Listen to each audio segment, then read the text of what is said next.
talking with Dr. Richard Natali. Men's health is what we're all about. And today we're talking when to consider a vasectomy. Dr. Natali is a urologist and men's health specialist with Carolina Urology Partners in the Charlotte, North Carolina region. And before we start talking vasectomy, Dr. Natali, please just remind our first-time listeners who you are and what you do.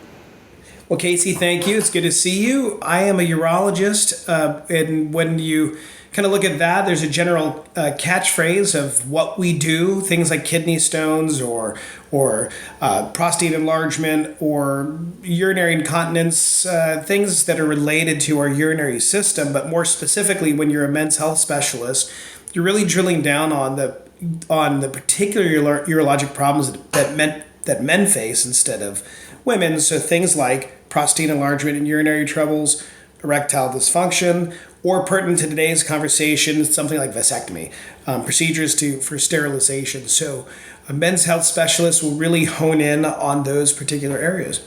I just want to know, first of all, what have you learned from men while treating them over the years? Yeah, it's a great question. I think there's a couple things, and it's funny being like a guy like all my patients. I think we're a little bit more cards to the chest, so to speak. We're a little bit more guarded with our health information. We tend not to share the things we ought to share with our doctors. Might kind of kick the can down the road a little bit. Not really getting the care we need when we need it. So I see that, and I'm guilty of it too.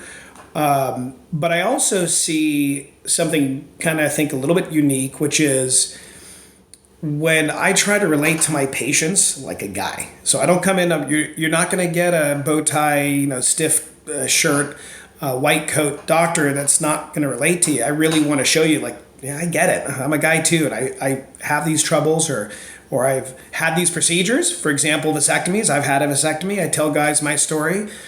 And I do think people open up to that, especially guys. I think they really relate with someone that makes them at ease and makes them feel like, okay, this is just another guy helping me out. Totally, yeah. I wanted to set that tone kind of before we start talking about the real meat of today's discussion. So, first of all, just tell us about what a vasectomy is and why someone would consider it. Okay, so little anatomy lesson first. Obviously the testicles have to be connected to our ejaculation system somehow.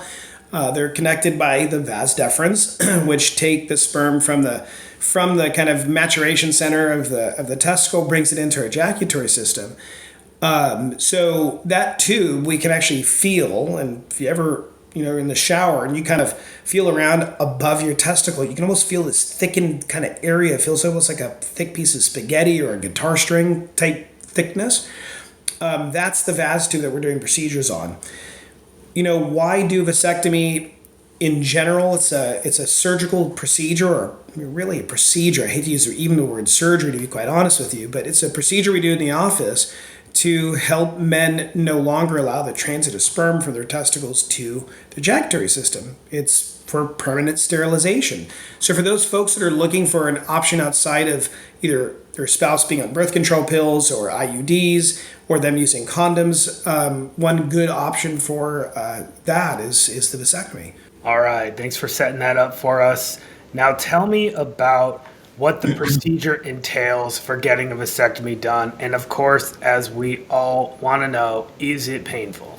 Yeah, let me start off with that one first. I'm going to tell you two stories.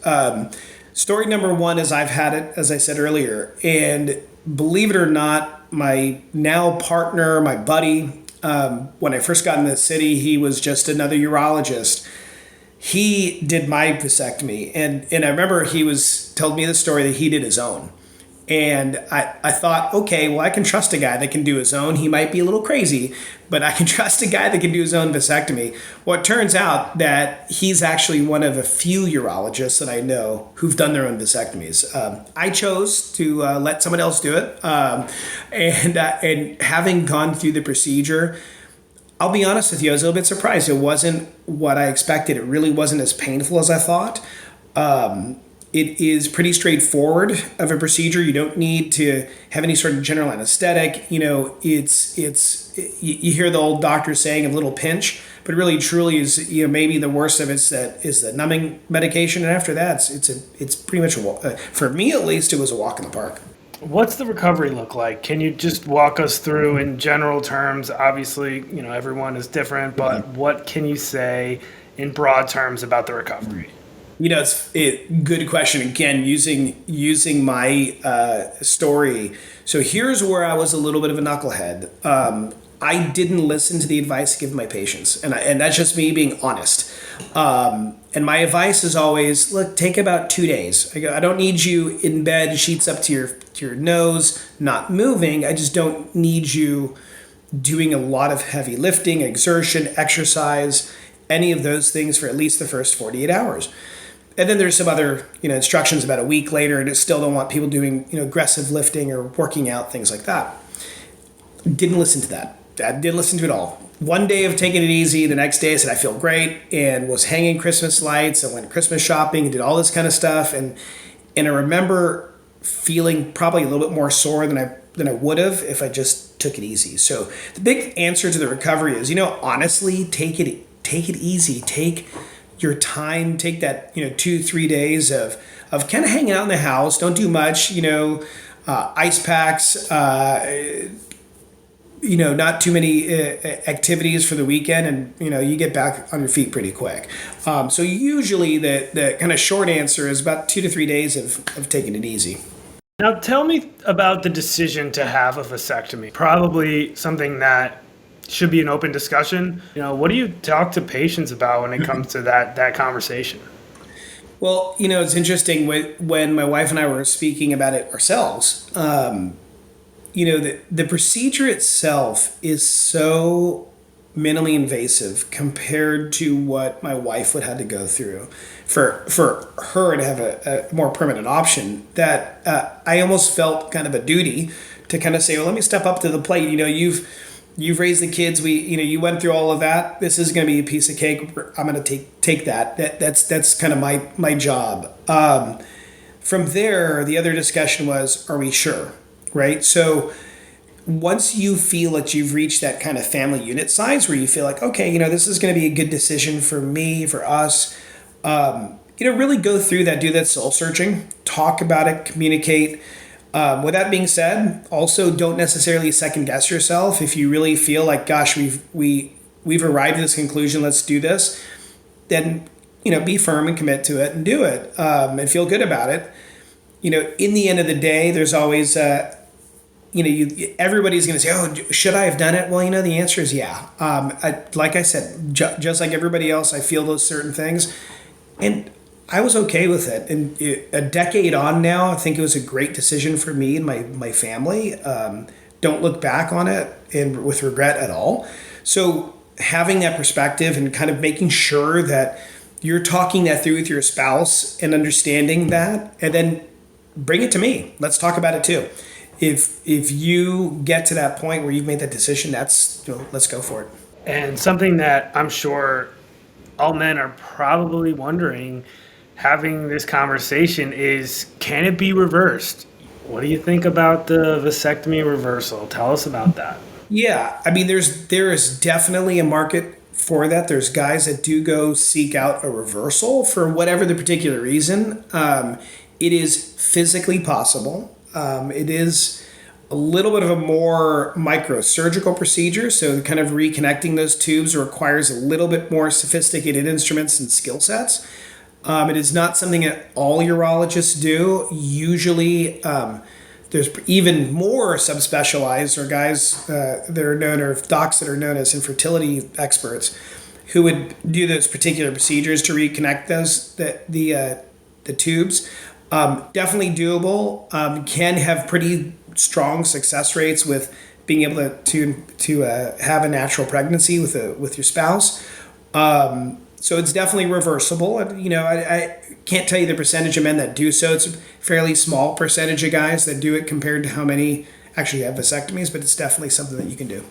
With that in mind, what would you say to a man that's on the fence about having a vasectomy And maybe in the back of their mind, they're like, well, I could always have it reversed, right? Yeah, yeah. I mean, there's always that, right? So, working backwards, yeah, sure, there are options to reverse it. Now, with that being said, maybe I shouldn't put myself in my patient's shoes or kind of, take on that role. But I go back and I think to myself, the decision I made with my wife about this was a team decision, right? And it was a decision between us and in consideration of our family unit, and what we thought was best for us.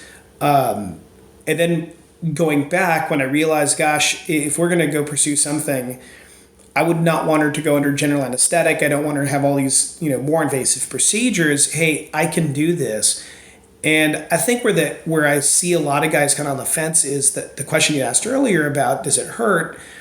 It's that fear. I think guys have that fear. It's either going to hurt or somehow going to change their erections or somehow going to change their testosterone levels or the way they ejaculate, all these other things. And honestly, nothing changes. It's a straightforward, easy procedure. Honestly, in terms of the kind of nerves and all the rest, I actually do a lot of my procedures now with laughing gas. And believe it or not, guys are literally laughing during the procedure or kind of pooped out and sleeping, however they react to it. But it's a lot easier than what I think people put their minds on and they kind of focus on. So when you're sitting on the fence and you're trying to make the decision, realize that, hey, we can get you through this. It's quick, it's easy, it's effective, it's a very commonly performed procedure, and not to worry too much about it. All right, great advice as always. Dr. Richard Natale talking vasectomy today. Natale, I'll give you the final word. Anything else valuable on this subject before we close it out here?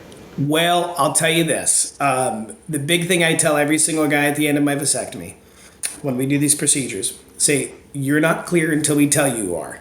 So the one thing to remember is if we're going to do this is we don't want to jump the gun too soon. We don't want to get started too soon back into normal activity. We got to make sure you're clear. And as soon as I know you're clear, we give you the green light. So that rule I did follow to make sure, because we committed to this plan. So that's my parting words. That's the wisdom that I give everybody is, unless we say so, wait and still protect yourself just in case. Ladies and gentlemen, you've been listening to Dr. Richard Natale. He is a urologist and men's health specialist with Carolina Urology Partners. Thanks again, Dr. Natale. Absolutely.